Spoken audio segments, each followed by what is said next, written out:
And what if aging was no longer inevitable? What if death could be postponed, not just for a few years, but for generations?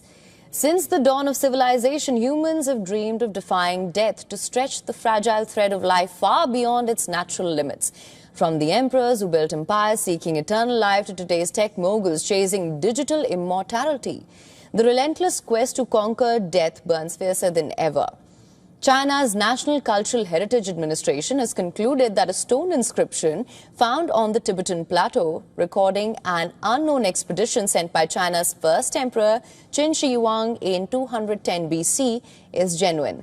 The announcement of the carving's discovery in June ignited a fierce debate over if it was genuine or not. Critics argued it might be a modern fake and cast doubt on the feasibility of reaching the plateau given the notoriously harsh environment. A heritage official confirmed the inscription's authenticity after a field investigation using advanced equipment in the Kunlun Mountains at 4,300 meters near Gyaring Lake, close to the Yellow River's source. Written in ancient small seal script, the carving states, the Emperor Qin Shi Huang ordered Grandmaster Yi, an alchemist, to collect Yao, a term for healing herbs, minerals, or possibly the elixir of life. It also records their carriage journey to Jialing Lake and Qinghai during the third month of the 37th year of Qin's reign. This could be the beginning of the quest for immortality. Even in modern times, some long-ruling heads of states are also curious to explore the unknown, the secret of defying age. While questions are being raised over the health of America's 79-year-old president, China's Xi Jinping and Russia's Vladimir Putin, both 72, were caught discussing living longer, possibly forever. In a hot mic moment during a military parade in Beijing, the two leaders, both of whom have brushed past previous terms' limit to hold on to power in their respective countries, bantered about longevity and potential for medical advancements. Modern means, both health improvement and medical means, and then even all kinds of surgical ones related to organ replacement, allow humanity to hope that active life will continue not as it does today. Now the quest for eternal youth has fueled legends and alchemists for millennia. Now it's fueling billion-dollar startups, cutting-edge science, rewriting what it means to grow old. In 2022, the world saw the advent of a startup called Altos Labs. This startup had a lineup of luminary scientists with a $3 billion war chest from investors, reported to include Jeff Bezos, the Amazon founder. The goal was unfathomable: to rejuvenate human beings and to develop the resilience against disease and injury that the young take for granted. 3 years on, the first signs of progress are emerging. Scientists believe they can now reprogram bodies at the cellular level. Treatments can be calibrated to keep your DNA young, and the application of AI ultimately allows us to escape aging. These studies are peer-reviewed at Altos Labs. The scientists at Altos demonstrated how proteins which affect the activity levels of thousands of genes inside a cell could be applied to living mice to achieve signs of age reversal. But the technology came with a sting. If you turn back the clock too much, you could cause deadly tumors. Cellular reprogramming remains a major focus for the Altos lab. By pairing computer models with traditional lab experiments, scientists hope to generate hypotheses more quickly, prioritize the most promising treatments, and accelerate discovery in ways traditional lab work alone cannot. From the fountain of youth to genetic engineering, humans have always sought to outsmart the clock. But as we race towards extended lifespans, we must ask, are we prepared for the consequences? A new discovery inches humanity closer to cracking the code of longevity. Keep watching this space for more. And let's revisit a tough question that crops up ever so often. One that has left people split each time. Who gets to say enough is enough? Robert Munsch made a career out of writing children's stories. His paperback Princess, Laughter Dragons, his lullaby Love You Forever reminded parents that love outlives loss, and his tales made room for children to feel bold, messy and free. Now at 80, Munsch has been approved for medically assisted dying in Canada.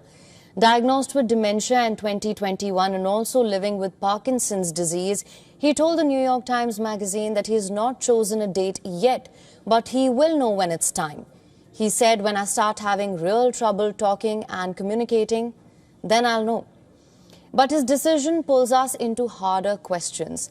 When does life stop being life as we know it? Who decides the moment when dignity slips away? The doctors, the law, the family, or the person themselves? Munch has already witnessed the other side. His brother, dying of ALS, was kept alive by medical interventions until the very end. They kept him alive through all of these interventions. He thought, "Let him die." That's what he said.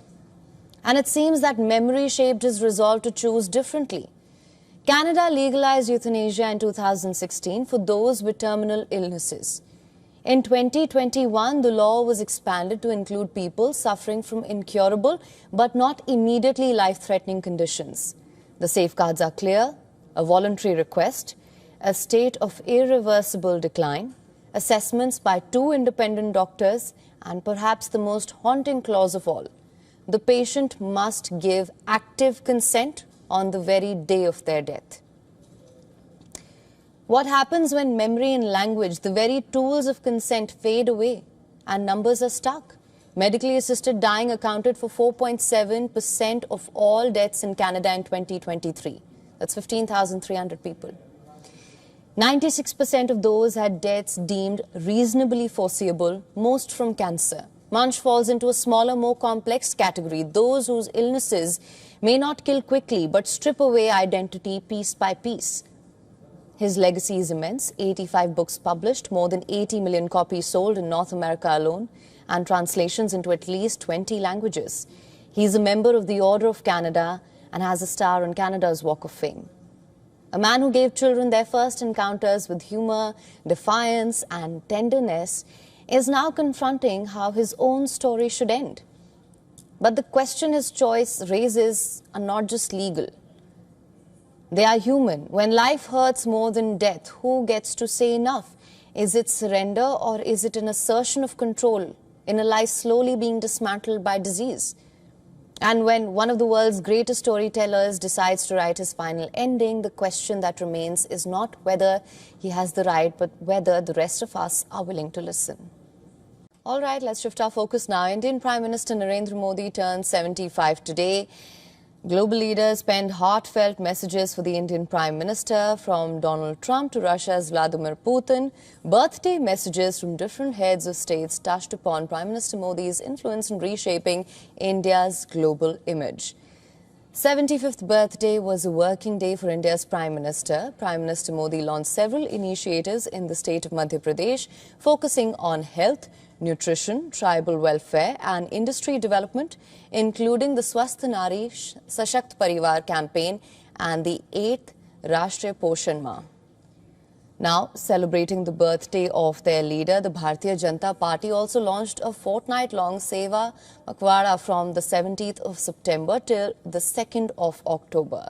The campaign features outreach, welfare, development and awareness programs across the country.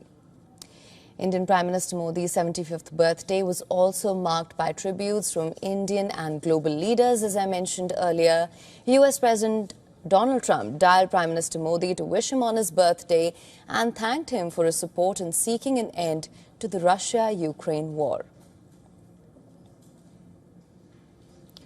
Russian President Vladimir Putin extended heartfelt birthday wishes to the Indian Prime Minister as well, praising his leadership.